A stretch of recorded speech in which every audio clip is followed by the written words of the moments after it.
রাত অনেক গভীর। এই করিডোরে শব্দ নেই, শুধু এক মানুষের বুকের ভেতর শব্দ হচ্ছে।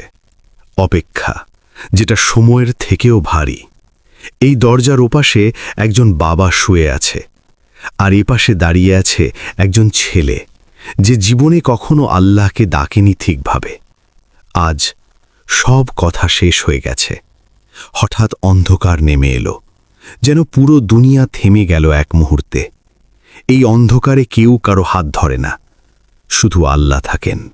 সে কোনো বড় দোয়া জানে না, সুন্দর শব্দও না, শুধু বলে, আল্লাহ, আমি ভুল করেছি, তবু তুমি যদি থাকো, আমার বাবাকে একটু সময় দাও।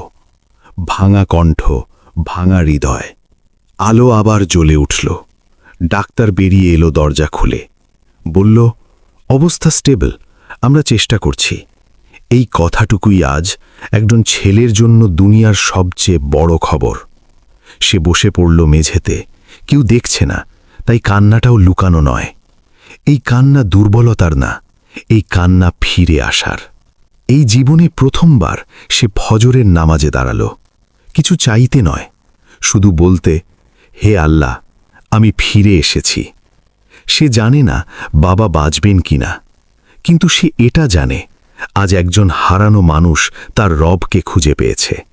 কারণ ভাঙা হৃদয়ের দোয়া আল্লাহ কখনো ফিরিয়ে দেন না।